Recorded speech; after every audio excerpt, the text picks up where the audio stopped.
পুলিশের প্রিজন ভ্যানে সাংবাদিক রোজিনা ইসলাম তাকে নিয়ে যাওয়া হচ্ছে কারাগারে। দর্শক, আপনারা জানেন যে গতকালকে একটি ঘটনা ঘটেছে। স্বাস্থ্য মন্ত্রণালয়ে গিয়েছিলেন রোজিনা ইসলাম, দৈনিক প্রথম আলো পত্রিকার অনুসন্ধানী সাংবাদিক। বেশ কিছু অনুসন্ধানী প্রতিবেদন তিনি সাম্প্রতিক সময় করেছেন স্বাস্থ্য মন্ত্রণালয়ে নানা দুর্নীতি নিয়ে, স্বাস্থ্য খাতের নানা দুর্নীতি নিয়ে। তো তাকে সেখানে 5 ঘন্টার বেশি সময় হেনস্থা করা হয়েছে, এমনটাই অভিযোগ। পরবর্তীতে তিনি অসুস্থ হয়ে পড়লে তাকে হাসপাতালে না নিয়ে থানায় নিয়ে যাওয়া হয়েছে। রাতের বেলা তার বিরুদ্ধে একটি মামলা করা হয়েছে এবং আজকে তার জামিন আবেদন গ্রহণ করা হয়নি, সেটা পরে গ্রহণ করা হবে। তাকে কারাগারে প্রেরণ করা হয়েছে। বৃহস্পতিবার পর্যন্ত তাকে কারাগারে থাকতে হচ্ছে এবং বৃহস্পতিবার তার জামিনের শুনানি হবে। তো এই যে পুরো পরিস্থিতি, একজন সাংবাদিককে এভাবে হেনস্থা করা, তার এখন আপাত দৃষ্টিতে তিনি এখন রয়েছেন কারাগারে। তো এই পুরো পরিস্থিতি নিয়ে কথা বলতে আমি আরাফাতুল ইসলাম রয়েছি আপনাদের সঙ্গে, আর আমার সঙ্গে আছেন ডয়েচে ওয়েলে বাংলা বিভাগের প্রধান খালেদ মহিউদ্দিন। খালেদ ভাই, আপনি যদি শুরুতে একটু বলেন যে আমরা যে প্রশ্নটা করেছি যে এই রোজিনা ইসলাম, সাংবাদিক রোজিনা ইসলামকে আটকের মাধ্যমে সরকার আসলে কি বার্তা দিতে যাচ্ছে? বার্তাটা দেওয়ার আগে আমাদের সাথে জাহিদুল হক আছেন, আমাদের সহকর্মী। তিনি আমাদেরকে যে ছবিটা দেখালেন, আমার মনে হয় যে এত ডিস্টার্বিং ছবি আমরা প্রতিদিন আমরা আসলে যারা সংবাদপত্রে কাজ করি তারা আসলে প্রতিদিন দেখি না। অনেকে আমাদেরকে এরকম বলেন যে প্রতিদিন তো কত রকম গ্রেপ্তারের ঘটনা ঘটে, কত রকম অন্যায়ের কথা হয়, রাষ্ট্র কত রকম নিবর্তনমূলক কার্যক্রম চালায়, সেটি বাংলাদেশে চালায়, সেটি সারা পৃথিবীতে চালায়। এই ঘটনাটি কেন অনন্য, আমি আসলে সেই ঘটনাটার দিকে আসি। যেমন ধরেন, আপনি যদি আজকে একটা চুরির শাস্তি যদি আপনি আইন করে সেই শাস্তিটাকে বলেন যে না, এই শাস্তিটা আগামীকাল থেকে হবে হচ্ছে মৃত্যুদণ্ড বা তার চেয়েও কোনো, তাহলে আপনি এটা শুধু চোরকে এফেক্ট করলো। রোজিনা ইসলামকে যা তার বিরুদ্ধে যে অভিযোগ আনা হয়েছে সেটাও কিন্তু আসলে মত প্রকাশ ঘনিষ্ঠ একটি ব্যাপার। এবং যেই অফিসিয়াল সিক্রেটস অ্যাক্টের কথা বলা হয়েছে 1923 সালের যে আইন, সেই অফিসিয়াল সিক্রেটস অ্যাক্ট, আমি আজকেও একজন মানে পদে আছেন এমন বিচারকের সঙ্গে কথা বলছিলাম, তিনি আমাকে স্পষ্ট বলছেন এবং আমিও আইন পড়ে যেটি বুঝছি, সেই অফিসিয়াল সিক্রেটস অ্যাক্ট হচ্ছে যেটা রাষ্ট্রের নিরাপত্তা, যেটা রাষ্ট্রের হচ্ছে কূটনীতি এবং রাষ্ট্র কোনো একটা বড় বিপদে পড়ে যাবে, বিপাকে পড়ে যাবে, সেইরকম কোনো ঘটনা, কোনো একটা যুদ্ধ পরিস্থিতি, কোনো একটা জায়গায় আপনি কোনো একটা সিক্রেট আপনি ফাঁস করে দিচ্ছেন, সেইটার সাথে অফিসিয়াল সিক্রেটস একটা অঙ্গাঙ্গিভাবে জড়িত। এবং সেই কারণেই কিন্তু অফিসিয়াল সিক্রেটস একটা আসছে। স্বাস্থ্য মন্ত্রণালয় যেটা একটা পাবলিক সার্ভিস মিনিস্ট্রি, বা শিক্ষা মন্ত্রণালয় যেটা একটা পাবলিক সার্ভিস মিনিস্ট্রি, সেটার মধ্যে এরকম কোনো তথ্য থাকতে পারে কিনা সেটা আমার বোধেরও অগম্য, যেটাতে আসলে রাষ্ট্রের নিরাপত্তা ক্ষুণ্ণ হবে। তার জন্য অফিসিয়াল সিক্রেটস অ্যাক্ট এটার মধ্যে কার্যকর হয় কিনা সেটাও আমার আসলে বোধেরও অগম্য। তো স্বাভাবিকভাবে এটি বোঝা যায় যে তার বিরুদ্ধে যে অফিসিয়াল সিক্রেটস অ্যাক্টের অভিযোগটি আনা হয়েছে, সেটি যারা এনেছেন তারা কোনো রকমভাবে কোনো অসুয়া বা আমি যদি বলি ব্যক্তিগত আক্রোশ থেকে তারা এটি করেছেন, সেটি একটা অন্যায় হবে না। আমার কাছে আফসোসের পর আফসোস যে এই কেসটি নিয়ে যখন তারা সিএমএম কোর্টে গিয়েছেন, সিএমএম এর পক্ষে সহজেই এটা বলা উচিত ছিল যে অফিসিয়াল সিক্রেটস অ্যাক্ট এখানে অ্যাপ্লিকেবল না, কারণ রাষ্ট্রীয় কি নিরাপত্তা ক্ষুণ্ণ হয়েছে সেটা দিতে হবে। এবং যে সেইড নথি চুরির কথা বা নথির ছবি তোলার কথা বলা হয়েছে, সেই নথি চুরি বা নথি ছবি তোলাও সেখানে এক্সিবিট হিসেবে দিতে হবে। আপনারা জানেন গতকাল থেকে সাংবাদিকরা বারবার সেই পুলিশদের কাছে জানতে চাইলে যে ভাই কি চুরির কথা আপনারা বলতেছেন, আমাদেরকে একটু বলেন বা আপনারা একটু দেখান, তারা কিন্তু সেটা দেখায় নাই। তারা বলছে যে না, এটা তো আসলে আবার মন্ত্রণালয়ে নিয়ে গেছে বা কি, মানে এইসব কথাবার্তার কিন্তু আসলে কোনো রকম আমি কোনো সেই অর্থে কোনো মূল্য দেখি না। কিন্তু ঘটনা হচ্ছে, আপনার প্রশ্নটায় ফিরে আসি, একটা বার্তা দেওয়া, এবং সেই বার্তা হচ্ছে একটা হিম শীতল বার্তা।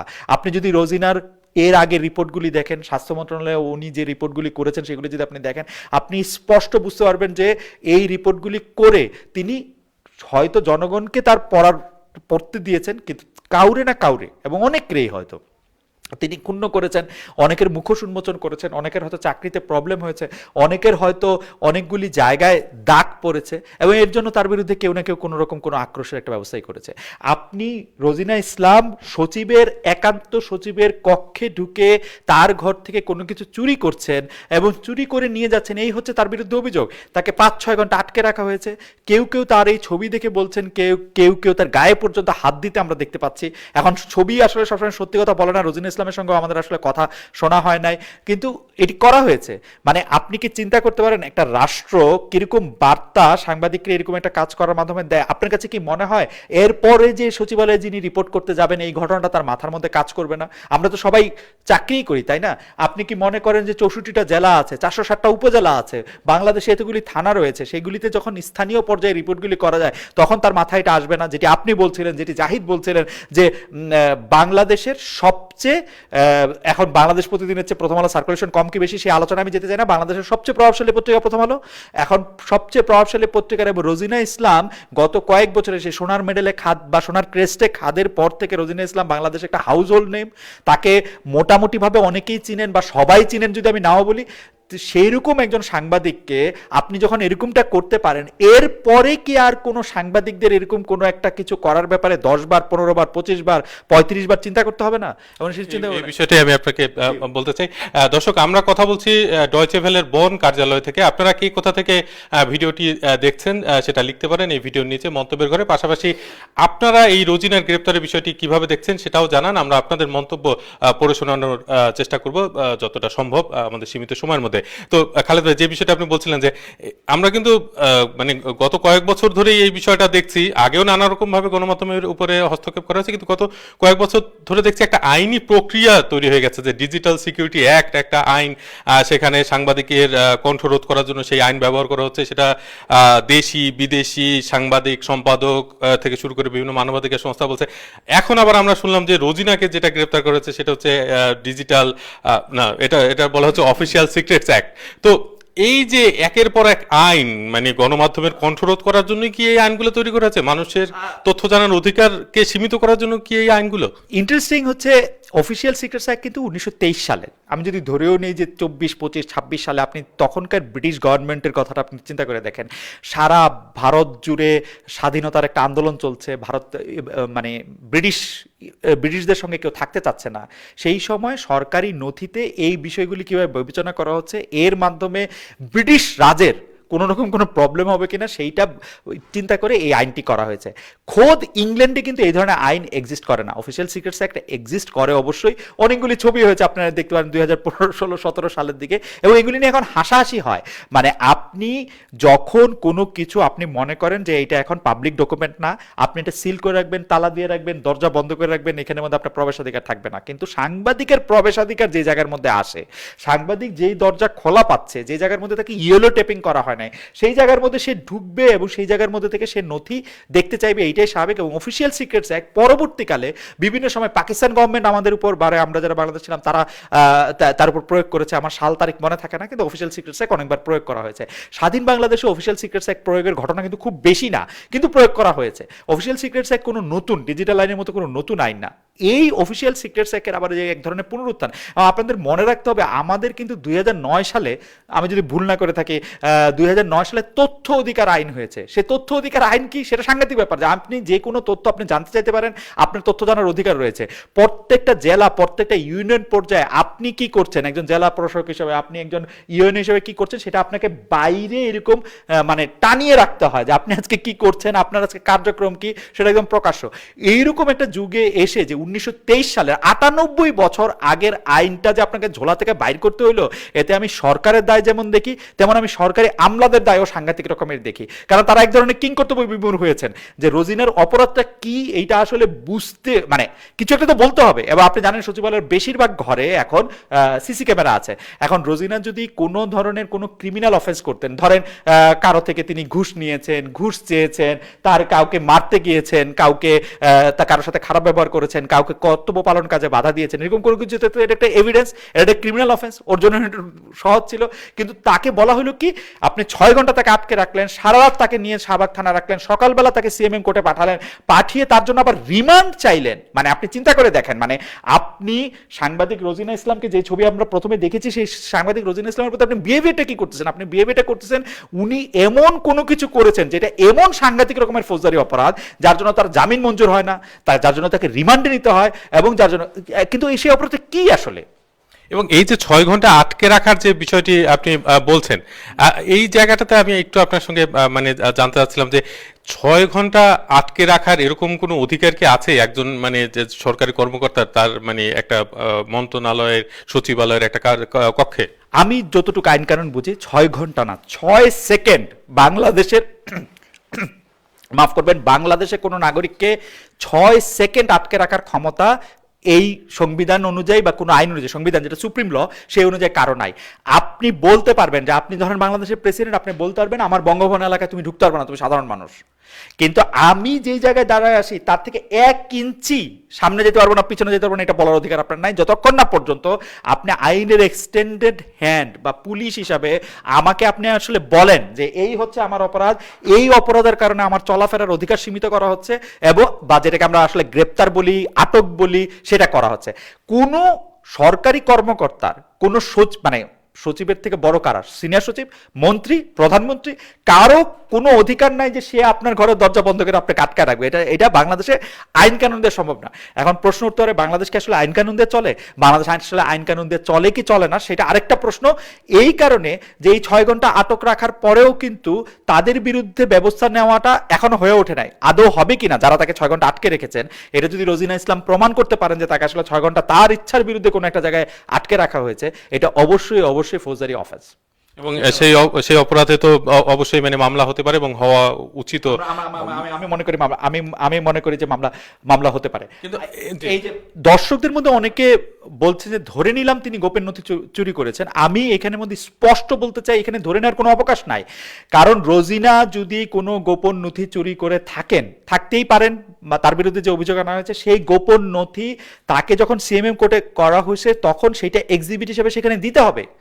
মানে আপনি যখন কারো বিরুদ্ধে বোম ফাটানোর, ককটেল বিস্ফোরণ করার বা আরো বড় বড় অপরাধের, ধরেন আপনি আমাকে ছুরি দিয়ে আঘাত করবেন, ছুরিটা যেরকম করে দিতে হয় সেরকম অফিসিয়াল সিক্রেটস অ্যাক্টে যে নথি আমি চুরি করেছি বা যে নথি আমি নিয়ে এসেছি সেই নথি আমাকে সিএমএম কোর্টে দিতে হবে। মানে এর বাইরে বা এইটা থেকে যদি অন্যরকম কোনো আইন কানুন থাকে আপনারা আমাকে জানাতে পারেন, আমি এটা শিখতে পারি যে এর বাইরে এরকম আইন আছে কিনা।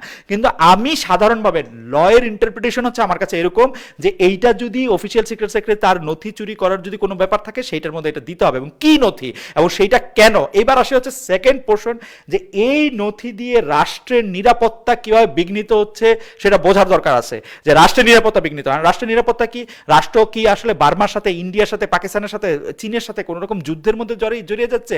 এই নিরাপত্তার সংক্রান্ত নথির মাধ্যমে কি বাংলাদেশের কোনো একটা মিসাইল কেনা না কেনা এইটার গুরুত্বপূর্ণ তথ্য হচ্ছে। স্বাস্থ্য মন্ত্রণালয়ের নথির মধ্যে যদি থাকে, ধরা যাক এই সময়কার সবচেয়ে গুরুত্বপূর্ণ সিক্রেট কি হতে পারে, যে বাংলাদেশ কোন জায়গা থেকে টিকা কিনছে বা কিনছে না, কোন জায়গা থেকে বাংলাদেশ টিকা কেনার জন্য আবেদন করছে বা করছে না, সেটি তো আমরা প্রত্যেকটা দিন তাদের নিজস্ব, কারণ টিকা বিক্রি করার সংস্থাগুলি খুব বেশি না, তাদের সাথে যে আলোচনা হইতেছে সেটা আমরা জানতেছি। এটা তো আর কোনো গোপন বিষয় না, এবং এটা গোপন বিষয় কেন হবে? রাষ্ট্রীয় পর্যায়ে একটা টিকা নিয়ে আলাপ কি গোপন বিষয়? ইভেন রাশিয়ার জন্য এটা গোপন বিষয় না, চীনের জন্য এটা গোপন বিষয় না, আমাদের জন্য এটা কেন গোপন বিষয়? কিন্তু আপনার কাছে মনে হয় না যে এই পুরো বিষয়টা আসলে অনেকটা সাজানোর মতো হয়ে গেছে, যে একজন সাংবাদিককে 6 ঘন্টা ধরে, একজন অনুসন্ধানী সাংবাদিক তো সে মানে অনুসন্ধান করবেই, সেটাই স্বাভাবিক, এবং অনুসন্ধান করার জন্য সে নানা রকম তথ্য উপাত্ত যাচাই করার চেষ্টা করবে, নানা রকম তথ্য উপাত্ত বের করার চেষ্টা করবে, তার সোর্স থাকবে। মানে একজন সাংবাদিকের তো এটা একটা স্বাভাবিক তার কাজের অংশ। এবং রোজিনা যে কাজ করেন, অনুসন্ধানী সাংবাদিকতা করেন, তিনি প্রচুর প্রতিবেদন করেছেন, আমরা সেই প্রতিবেদন নিয়ে আলোড়ন সৃষ্টি হয়েছে বাংলাদেশে, আপনি বলছিলেন কয়েকটা উদাহরণের কথা। তো এটা তো একটা স্বাভাবিক প্রক্রিয়া যে একজন অনুসন্ধানী সাংবাদিক সে অনুসন্ধান করতেই পারেন, এবং তার সেই মানে পেশার খাতিরে তার সেই অধিকারটা রয়েছে। কিন্তু এখানে যেটা হচ্ছে যে 6 ঘন্টা আটকে রাখার পর এরকম একটা মামলায়, সেই 1923 সালে মামলায় যে আটকানো, পুরো বিষয়টার মধ্যে আপনি কি মানে ব্যক্তিগত আক্রোশ বেশি দেখতে পাচ্ছেন না? মানে এটা কি আসলে মানে রোজিনার উপরে ক্ষুব্ধ হয়ে তাকে আটকানোর একটা চেষ্টা নয় এটা? সেইটা তো প্রথম থেকেই এটা ব্যক্তিগত আক্রোশ হতে পারে, এইটা ক্ষোভ প্রকাশের একটা মাধ্যম হতে পারে, এটা সবকিছু হতে পারে। কিন্তু সবার আগে আমি আসলে সবকিছুর মধ্যে দেখি যে সবার উপরে কে বসে আছে। সবার উপরে তো হচ্ছে স্বাস্থ্য মন্ত্রণালয়ের সচিব, তারপরে মন্ত্রী, তারপরে প্রধানমন্ত্রী। তারা তো নিশ্চয়ই, বাংলাদেশের প্রধানমন্ত্রী যত অ্যাক্টিভ, তারা তো নিশ্চয়ই সেই প্রধানমন্ত্রীর কার্যালয়ের পুরো প্রক্রিয়াটা সম্পর্কে জানেন যে কি হইতেছে না হইতেছে। আমি এই পর্যন্ত বাংলাদেশের রাজনীতি এবং রাষ্ট্র ব্যবস্থা যতদিন ধরে ফলো করি, আমি এইটা আপনাকে বলতে পারি যে কোনো এই ধরনের কোনো ঘটনা ঘটতে হলে মানে রোজিনাকে নিয়ে যে পুরো সোশ্যাল মিডিয়াম সয়লাভ হয়ে থাকবে, আমরা কথা বলবো, আন্তর্জাতিক গণমাধ্যম কথা বলতে থাকবে, এইটা তো কারো অজানা না। মানে কেউ তো সরকারি কর্মকর্তা লেভেলে কেউ তো আর এত ডাম্প না যে তারা এটা বুঝবেন না। তারা এটা যখন বোঝেন, আপনি দেখবেন সরকারি কর্মকর্তারা কিন্তু কোনো সিদ্ধান্ত নেওয়ার ব্যাপারে 10 বার 15 বার ভাবেন, যদি না তার বস বা সুপিরিয়র এটা তারা না বলে। তাহলে একটা থাকতে পারে যে ব্যক্তিগত ক্ষোভ আক্রোশের কথা আপনি যেটা বলছেন সেটার সাথে থাকতে পারে। আবার আমি মনে করি সরকারের পক্ষ থেকেও, সরকার এজ এ এন্টিটি, সাংবাদিক একটা এন্টিটিকে একটা শিক্ষা বা একটা লেসন দেওয়ার জন্য বা লেসনটা মনে করায় দেওয়ার জন্য সেটা একটা প্রক্রিয়া হতে পারে। যদিও আপাত দৃষ্টিতে মনে হয় সাংবাদিকদের আর লেসন দেওয়ার কিছু নাই। বাংলাদেশের সাংবাদিকরা অনেকেই লেসন আমরা মেনে শুনে সারাক্ষণ লেসনের মধ্যেই থাকি। আর নতুন করে কেন লেসন দিবে? নতুন করে লেসন দিতে হয়, লেসনগুলি রিনিউ করতে হয়, এবং যত বেশি আপনি লেসন রিনিউ করবেন তত আপনার মনে থাকবে, এটা আপনার মাথার মধ্যে এটা রেজিস্টার করে থাকবে। সুতরাং আপনার পক্ষে যে বাড়তি, যেটাকে আমি বলি হচ্ছে টেফও করা, সেটা আপনি আসলে একটু কম করে করবেন। এইটা একটা উদ্দেশ্য হতে পারে। ব্যক্তিগত ক্ষোভ, ব্যক্তিগত আক্রোশ থাকতেও পারে। আবার ইনস্টিটিউশন টু ইনস্টিটিউশন, যদিও অনেকেই বলে থাকেন যে জার্নালিজম এখন আর কোন ইনস্টিটিউশনের মধ্যে নাই, সেটা হয় মালিকদের পেটে নাহলে সরকারের পেটে ঢুকে গেছে। কয়েকদিন আগেও আমরা এরকম একটা বসুন্ধরার ইনসিডেন্টের ঘটনা আমরা এটা দেখছি যে সাংবাদিকদের আসলে শুধু সরকারও চাপ দিতে লাগে না, অন্য অনেক চাপ দিলেও আমরা আসলে অনেক রকম ভাবে অনেক কিছু আমরা বলি। তো ওই রকম ভাবে একটা ইনস্টিটিউটের জায়গায় আরেকটা ইনস্টিটিউটকে ক্রমাগতভাবে আঘাত করে এইটা নিশ্চিত করা হইতেছে যাতে কোনো সময় কেউ এটার মধ্যে থেকে আর কোনো বিপ্লবী, আর কোনো প্রতিবাদী, আর কোনো বিপ্লব প্রতিবাদের চেয়েও বড় কথা হলো আর কোনো এই ধরনের ইচ্ছাই যাতে কারো না আসে। কিন্তু এই জায়গাটাতে একটা প্রশ্ন থাকে আসলে যে মানে সরকারের একটা জবাবদিহিতার ব্যাপার থাকে। মানে আপনি যে বক্তব্যটা দিলেন তাতে মনে হচ্ছে যে সরকার সকল জবাবদিহিতার ঊর্ধ্বে চলে যায় এবং চলে যেতে চাচ্ছে।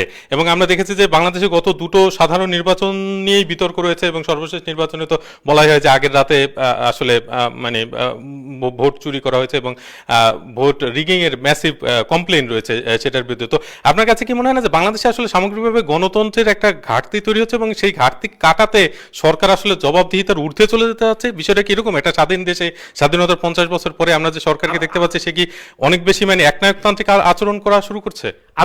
আমি এটা একটা পপুলিস্ট ধারণা বলে মনে করি। আপনি মনে করেন যে অনেক সময় কাউকে একনায়কতন্ত্র হয়ে থাকতে দেখলে বা স্বৈরাচারী হতে দেখলে বা এরকম দেখলে আমরা মনে করি যে এটা গণতন্ত্রের অভাবের কারণে এরকম হচ্ছে, কিন্তু পৃথিবী কিন্তু এরকম সাক্ষ্য দেয় না। পার্শ্ববর্তী ভারতে দেখেন বিপুল পরিমাণে ভোট পায় নির্বাচিত হয়েও, একটা প্রপার নির্বাচনে নির্বাচিত হয়েও নরেন্দ্র মোদী কিন্তু যথেষ্ট পরিমাণে মানে তার মতো করে সে ইন্ডিয়া চালাতে যেতেছে।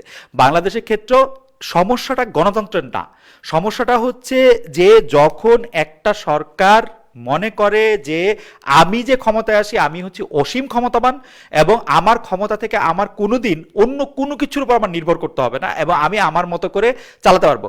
কেউ হয়তো এর জন্য ধর্মকে একটা নিদান মানবেন, কেউ হয়তো এটার মধ্যে উন্নয়নকে নিদান মানবেন, কেউ হয়তো আরো অন্য উন্নয়ন সহযোগীকে নিদান মানবেন, মাইনা এটা চালাতে থাকবেন। মানে শেখ হাসিনা গতবারের ইলেকশনটা খারাপ করছেন বইলা এইবার যে উনি অনেক বেশি অপ্রেসিভ হয়ে উঠছেন আমি এটা মনে করি না। আমি মনে করি হচ্ছে অপ্রেসিভ হয়ে ওঠার জন্য একটা রাষ্ট্রনায়কের বা একটা দেশ নায়কের সে কিভাবে উনি কিভাবে দেশ চালাতে চান সেটা হচ্ছে উনার আদর্শের ব্যাপার। উনার কাছে তো হয়তো ভালোই লাগে, উনি হয়তো মনে করতেছেন যে হ্যাঁ বাংলাদেশের মানুষের জন্য এরকম একটা সরকারই দরকার যে সরকারটার মধ্যে থেকে আমি হচ্ছে উন্নয়ন করব, মানুষের জন্য কল্যাণ করব, আর মানুষের এগুলি অধিকার থাকবে সেগুলি হচ্ছে সেকেন্ডারি, টার্সিয়ারি বা তারপরে এগুলি থাকলে থাকবে না থাকলে নাই। কিন্তু আপনি যে নরেন্দ্র মোদী যে উদাহরণটা দিলেন যে নরেন্দ্র মোদী, তো আমরা কিন্তু ভারতের নির্বাচন ব্যবস্থা নিয়ে সেরকম কোনো প্রশ্ন নেই। মানে নরেন্দ্র মোদী ভারতের জনগণের ভোটে নির্বাচিত হয়ে আসলে এখন যেটা করছে এবং জনগণ আবার চাইলে পরবর্তী নির্বাচনে তার ম্যান্ডেট পরিবর্তন করতে পারে। জনগণ যদি চায় যে নরেন্দ্র মোদী যা করছে সেটা তাদের পছন্দ হচ্ছে না, তারা তার বিপক্ষে ভোট দিতে পারে এবং তখন এটাতে একটা পরিবর্তন আসতে পারে বা থেকেও যেতে পারে। কিন্তু বাংলাদেশে তো এই চর্চাটাই বন্ধ হয়ে গেছে বলে মনে করছে অনেক আন্তর্জাতিক সংগঠন, অনেক দেশি সংগঠন এবং সাংবাদিকরাও অনেক ক্ষেত্রে। না, কিন্তু সেইটা তো হচ্ছে যে আপনি যখন তাকে পরিবর্তন করার প্রসঙ্গে সেটা আরেকটা প্রসঙ্গ, তারে পরিবর্তন করার ক্ষেত্রে আনলেন। পরিবর্তনের চেয়ে জবাবদিহিতার ব্যাপারটা থাকে যে আপনি জনগণের প্রতি আপনার যে জবাবদিহিতা আছে, জনগণের প্রতি আপনার যে ম্যান্ডেট, সেটা নিয়ে আসলে আপনি কাজ করছেন, আপনি আপনার নিজের ইচ্ছা মতো সবকিছু করছেন। আমি মনে হয় যে এই কথাটা তো আমি আসলে নরেন্দ্র মোদীর উদাহরণটা একরকম, নিজের ইচ্ছা মতো কাজ করা বা নিজের ইচ্ছা মতো রাষ্ট্র চালানো, নিজের ইচ্ছা মতো করা জনগণের ভোট নিয়েও আসতে পারে। আমি বলতে পারি যে পৃথিবীতে এরকম শাসকও সম্ভব যিনি প্রতিবার জনগণের ভোট নিয়ে এসেও জনগণের উপরে খুব স্বৈরাচারী আচরণ করেন, এটাও সম্ভব। আমি বলতেছি টেকনিক্যালি এটাও সম্ভব। এটার সাথে মানে 2018 ভোটের কোনো সম্পর্ক নাই। শেখ হাসিনা মনেই করতেছেন যে তিনি রাষ্ট্র এরকম ভাবে চালাবেন যেখানে তাকে মিনিমাম প্রশ্নের সম্মুখীন হতে হয়। উনি কোনো প্রশ্নের সম্মুখীন হতে চান না, উনি হচ্ছে সিদ্ধান্ত দিতে চান, উনি বলেন যে তোমরা ইহা মানিয়া লও, ইহা হচ্ছে তোমাদের জন্য কল্যাণকর, ইহা হচ্ছে তোমাদের জন্য উন্নয়ন, এর জন্য আমি কারো কাছে জবাবদিহি করব না। উনি যতটা, উনার যারা তারপরে আসেন তার মন্ত্রীরা, তারা তারা তারা আপনি দেখছেন তারা প্রশ্ন শুনলে তারা তারা প্রশ্ন নিতে চান না। তারা মনে করেন যে তাদের জীবন হচ্ছে প্রশ্ন এবং জবাবদিহিতার ঊর্ধ্বে, তারা জবাবদিহি করতে চান না, তাদের মধ্যে কোনো রকম কোনো জবাবদিহি নাই। এই যে আপনি প্রধানমন্ত্রীর কথা বলছেন, কিন্তু এই জবাবদিহিতার মধ্যে না যাওয়ার যে একটা মানসিকতা, সেটা তো এখন সর্বক্ষেত্রে হয়ে যাচ্ছে না? মানে পুলিশের মতো করে অনেক সময় অনেক সিদ্ধান্ত নিচ্ছেন, মন্ত্রীরা মন্ত্রীদের মতো করে সিদ্ধান্ত নিচ্ছেন। এখানে রোজিনার ক্ষেত্রে আমরা দেখতে পাচ্ছি একজন অতিরিক্ত সচিবকে বলা হচ্ছে তিনি তার মতো করে যা খুশি তাই করে গেলেন। এবং আমাদের সহকর্মী একজন সকালে আলোচনায় কথা হচ্ছিল যে প্রশাসন এবং সরকারের মধ্যে কি এক ধরনের বড় ধরনের ব্যবধান তৈরি হয়ে যাচ্ছে এখানে, যে মানে আসলে যে যার মতো যা যেভাবে খুশি সেভাবেই করবো, এরকম একটা চর্চা কি শুরু হয়ে যাচ্ছে? এবং তখন আসলে গণতন্ত্রের বিষয়টি থাকে কোথায় আসলে? না, থাকে না, থাকে না, মানে গণতন্ত্রের বিষয়টা থাকে না। এখন যে রাষ্ট্র যিনি চালাতেছেন তার কাছে যদি মনে হয় তার জন্য গণতন্ত্রটা গুরুত্বপূর্ণ না, তখন তিনি গণতন্ত্র, আপনি রাশিয়া দেখেন, মানে উনার কাছে মনে হচ্ছে এইভাবেই তিনি দেশ চালাবেন, উনার দেশ চালানোর নীতিটা হচ্ছে এরকম। এবং আমরা যাদেরকে প্রতিনিধিত্ব দেখি, আমরা তো আর ওনাকে প্রতিনিধিত্ব দেখি না, যাদের আমরা প্রতিনিধিত্ব দেখি তাদের মধ্যে তো এটা অনুদিত হচ্ছে। সেইটা আজকে সচিব, কালকে অতিরিক্ত সচিব, পরের দিন একজন পুলিশ কর্মকর্তা, তারপর দিন একজন ডাক্তার, তারপর দিন একজন সাংবাদিক, এটা হইতেই হবে। আপনি দেখেন আজকে রোজিনার বিরুদ্ধে যেই ঘটনাটা ঘটছে, সেই রোজিনার বিরুদ্ধে এই ঘটনাটা ঘটলে যারা প্রধানমন্ত্রীর কার্যালয়ে, প্রধানমন্ত্রীর প্রেসিংয়ে কাজ করেন, যারা সাবেক সাংবাদিক, তারা সাবেক সাংবাদিক না? তাদের বলা উচিত না যে এই সাংবাদিকতা এটা ঠিক হয় নাই? যারা আজকে প্রেস ক্লাবের সভাপতি আছেন এবং যে প্রেস ক্লাবের সভাপতি হয়ে গিয়ে প্রধানমন্ত্রীকে ফুল দিতে গিয়েছেন, তাদের বলা উচিত না এই কাজটা ঠিক হয়নি? এখন ফরিদা ইয়াসমিন প্রেস ক্লাবের সভাপতি, তিনি বলেছেন, তিনি বলেছেন যে এই কাজটা আসলে ঠিক হয় নাই, তাহলে তিনি তার এটা বলা উচিত না? এবং তার যখন এটা বলা উচিত, তখন এটা খোলাখুলিভাবে এটা বলা উচিত না যে এই কাজটা করা হচ্ছে এটা হয় সরকার এই কাজটা উজ্জ্বল করবে অথবা আমরা সরকারকে খারাপ বলবো। তার এই বক্তব্যে আমি একটা বিষয় একটু যোগ করতে চাই, যে তিনি বলেছেন তিনি মন্ত্রী সচিব থেকে শুরু করে সরকারের বিভিন্ন উচ্চ পর্যায়ে কথা বলেছেন এবং সবাই নাকি তাকে আশ্বাস দিয়েছেন যে এই বিষয়টি সুরাহা করা হবে। গতকালকে তিনি যে ফেসবুকে যে তার অফিসিয়াল মানে প্রোফাইল থেকে যে স্ট্যাটাসটা দিয়েছিলেন, কিন্তু আমরা কিন্তু তার প্রতিফলন দেখলাম না। আমরা কিন্তু প্রতিফলন যেটা দেখছি সেটা হচ্ছে যে রোজিনার বিরুদ্ধে মামলা হয়েছে, মামলা হওয়ার পর তাকে কোর্টে নেওয়া হয়েছে, কোর্ট থেকে এখন তাকে কারাগারে প্রেরণ করা হয়েছে। তাহলে এই যে প্রেস ক্লাবের সভাপতি, যাকে আপনি বললেন তিনি প্রধানমন্ত্রীকে ফুল দিচ্ছেন, তিনি যে বক্তব্য দিলেন সেই বক্তব্যে তো কোনো প্রতিফলন নেই। না, বক্তব্যের প্রতিফলনের জন্য হয়তো একটু সময় লাগবে, কিন্তু ঘটনা হচ্ছে যে আমরা এইটা কিন্তু দেখলাম যে এইটা কিন্তু পুরোটা একটা শিক্ষাদান প্রক্রিয়া। আজকে মঙ্গলবার দিন তার আরেকটা জামিনের শুনানি হবে হচ্ছে বৃহস্পতিবার। তাইলে আপনি সোমবার দিন তাকে আটকে রাখলেন, মঙ্গলবার দিন তাকে কারাগারে জেল হাজতে রাখলেন, বুধবার দিন জেল হাজতে রাখলেন, বৃহস্পতিবার দিন হয়তো তাকে জামিন দিবেন, কারণ এটা হলো। কিন্তু 3 দিন তাকে জেলখানায় রাখলেন। এই 3 দিন জেলখানায় রেখে আপনি তাকে কি শিক্ষাটা দিলেন? যে এর পরের বার তুমি বা অন্য কেউ, তোমরা যে কেউ এরকম জাতীয় যেই কোনো কিছু করো, তোমাকে এইটার জবাব দিতে হবে। এই হচ্ছে শিক্ষাদান প্রক্রিয়া। এইটা কি আমরা বন্ধ করলাম?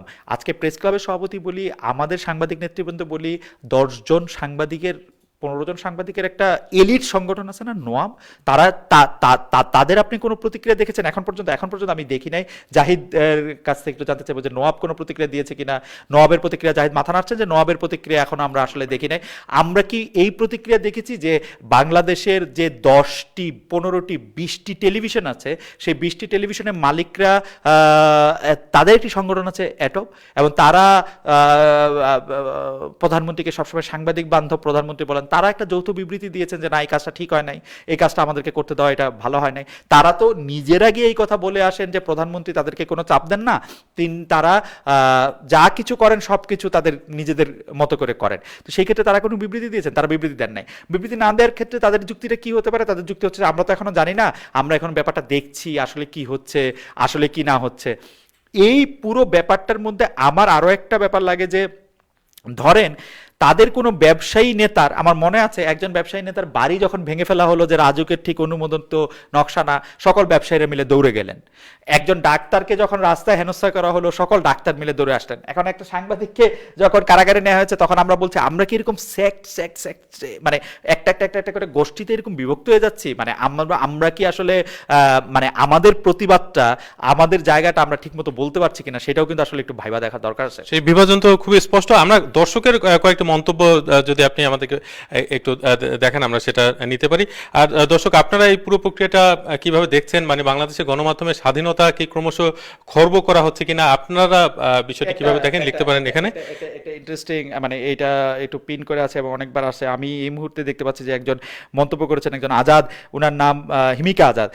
তিনি বলছেন, কিছুদিন আগে চিটংয়ের একজন সাংবাদিককে চিৎকার করে আমরা বলতে শুনেছি, আমি আর নিউজ করব না, আমি আর নিউজ করব না।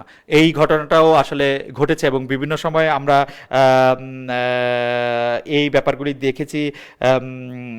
মোহাম্মদ হাফিজুর রহমান সরকারি ইনস্টিটিউশনগুলি যে কাগজ ধরিয়ে মিডিয়া হাউসগুলি তাই প্রচার করে, তিনি বলছেন বরং তারা আরও আগ বাড়িয়ে অনেক কথা যোগ করে যার সাথে বাস্তবতার কোনো মিল নাই। এই কুসংবাদিতার ফল হচ্ছে রুজিনার টুটি চেপে ধরা।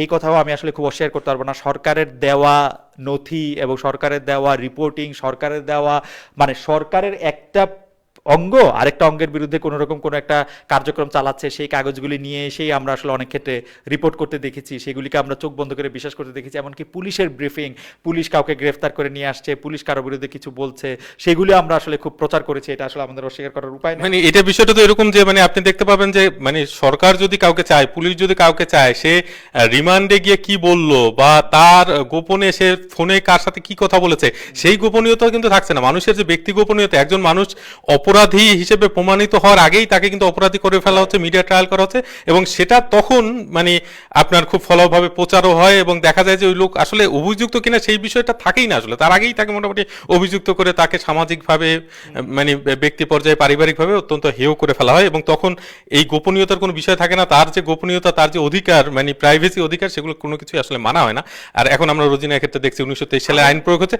আমি একটু আপনার সাথে যে মানে আমরা অনেকক্ষণ ধরে আলোচনা করছি, শেষ দিকে আমি একটু জানতে চাই যে আপনাকে যে এই যে মানে ভয়ের সংস্কৃতি যেটা তৈরি হচ্ছে, বলা হচ্ছে যে ক্রমশ বাংলাদেশে ভয়ের একটা সংস্কৃতি তৈরি হচ্ছে, এবং সেই ভয়ের সংস্কৃতির অংশ হিসেবে কি রোজিনা মানে আজকে আটক হলেন, তো এই ভয় সংস্কৃতি থেকে বেরিয়ে যাওয়ার কোনো উপায় আছে কিনা? এই ভয় সংস্কৃতি থেকে বের হওয়ার একটাই উপায়, সেটা হচ্ছে যে আপনার চারদিকে যখন কোনো ঘূর্ণিঝড় হয়, তখন ঘূর্ণিঝড়ের চোখ বলে এটাকে, যেটা হচ্ছে মাঝখানে থাকে, তার মাঝখানে আপনার যেতে হবে এবং আপনাকে আপনার দায়িত্ব এবং চাকরির প্রতি বা পেশার প্রতি আপনার আসলে সৎ থাকতে হবে।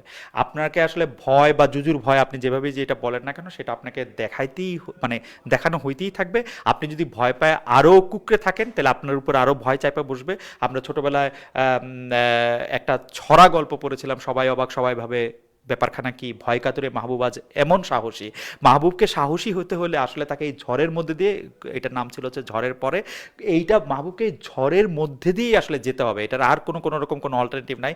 আপনি যত গা এবং নিজেকে বাঁচায় থাকতে চাবেন, আপনি নিজেকে বাঁচায় থাকতে পারবেন না। আসলে এইটা কোনো মাঝামাঝি ধরনের সাংবাদিকতা এখানে নাই, যে এখানের মধ্যে আপনি আসলে পাঠকের কাছেও গ্রহণযোগ্য থাকবেন, আবার সবার কাছে প্রিয় হবেন। আপনাকে সাংবাদিকদের অবশ্যই মনে রাখতে হবে যে আপনি কোনো একটা চকলেটে যান না, যে সবার জন্য আপনার একটা করে চকলেট আসে। আপনাকে কাজটা এরকম করতে হয় যে আসলে আপনি এস্টাবলিশমেন্টকে আঘাত করেন বলে আপনাকে আসলে বিভিন্ন রকম ভয়, হুমকি, এইটা সেটার মধ্যে দিয়ে আপনার থাকতে হয়। কিন্তু এটা একটা সম্মিলিত প্রতিবাদ করা উচিত, সম্মিলিত একটা জায়গা থাকা উচিত। এবং আরও একটা জিনিস আমি খুব মনে করি, সেটা হচ্ছে যে এই যে সম্পাদকদের কাগজ চলে না, সম্পাদকরা সাংবাদিকদের বেতন দিতে পারে না, কিন্তু আমি কোনো গরিব সম্পাদক বাংলাদেশে দেখি নাই। কিন্তু বাংলাদেশে কোনো গরিব সম্পাদক নাই। বাংলাদেশে খুব গরিব টেলিভিশনের কর্মীরা আছে, কিন্তু কোনো গরিব টেলিভিশনের মালিক নাই। এই জায়গাটা থেকে তাদের বাইরে আসতে হবে। সাংবাদিকদেরকে এটা বলতে হবে যে মালিকের স্বার্থ, কারণ মালিকের হয়তো প্রধানমন্ত্রীর কাছে অনেক বড় কাজ থাকতে পারে, তার অনেক বড় বড় ব্যবসা থাকতে পারে, সেগুলির ক্ষেত্রে তার অনেক লাভ হয়। কিন্তু সাংবাদিকরা কিন্তু, ওই যে কলকাতায় একটা কথা ছিল যে পুলিশ তুমি যতই মারো বেতন তোমার 112। আমাদের বেতনটা বা আমাদের প্রাপ্যটা কিন্তু ওটুক জায়গার মধ্যেই। যারা মালিক রয়েছেন, যারা সম্পাদক রয়েছেন, তাদের অনেক বড় বড় স্টেক রয়েছে। সেই বড় বড় স্টেকের খবর কিন্তু আমরা জানি না। তারা কিন্তু একটা বড় টেবিলে সুন্দর করে বড় জায়গায়, বড় খুব সম্মানের জায়গায় বসে থাকেন। সেটা জনকণ্ঠ ধ্বংস হয়ে যাক, জনকণ্ঠের সাংবাদিকরা মরে যাক, কিন্তু জনকণ্ঠের সম্পাদকদের বা জনগণের মালিকদের কিন্তু কোনো অসুবিধা হয় না। সংবাদের লোকেরা, আমি নাম ধরে বলি, সংবাদের লোকেরা, ভোরের কাগজের লোকেরা, সাংবাদিকেরা, আমরা আসলে প্রতিবাদ জানাতে পারি যে আমাদের এই বেতন ঠিক মতো হইতেছে কি হইতেছে না, কিন্তু আমাদের মালিক সম্পাদকদের কিন্তু কোনো রকম কোনো অসুবিধা নাই, তারা কিন্তু ঠিকঠাক আছে। তো ওই জায়গাটার মধ্যে গ্যাপটা আসলে কমাইতে হবে। সম্পাদকরা যদি এই কৃতিত্ব নিতে চান যে তারা সাংবাদিক, তারা আমাদের নেতৃত্ব দেন, তাহলে এই সম্পাদকদেরও এই ব্যাপারগুলিতে আসলে ঠিক মতো দাঁড়াইতে হবে। মালিকদের যদি এটা বলতে হয় যে হ্যাঁ আমরা একটা টেলিভিশন করেছি, আমরা মুক্ত বুদ্ধির চর্চা করছি, এগুলি যদি তাদের বলতে হয়, তাহলে এই সাংবাদিকদের ভালো মন্দ এবং সাংবাদিকদের পাশে দাঁড়ানো, স্ট্রংলি কথা বলা, সেগুলি এগুলো করতে হবে, আর নাইলে এগুলি বাদ দিয়া বন্ধ করে যে যার বাসায় গিয়ে আলু পটলের ব্যবসা করা উচিত। এবং সেই আলু পটলের ব্যবসায় যদি এখন কাউকে নেয় তো নিল, সাংবাদিকদের আর সাংবাদিক নামের মালিক তোষণ বা প্রধানমন্ত্রী তোষণ, সরকার তোষণ বা উচ্চ ক্ষমতাবান তোষণ, বসুন্ধরা তোষণ, সেগুলি বন্ধ করতে হবে। ধন্যবাদ খালেদ ভাই। দর্শক, আমরা কথা বলছিলাম অনুসন্ধানী সাংবাদিক রোজিনা ইসলামের কে গ্রেপ্তার এবং তাকে হেনস্থা করার বিষয়ে। এই বিষয়ে আরো প্রতিবেদন পাবেন আমাদের ওয়েবসাইটে, ঠিকানা dw.com/bengali। কথা হবে আবারও। সবাই ভালো থাকুন, সুস্থ থাকুন, নিরাপদ থাকুন।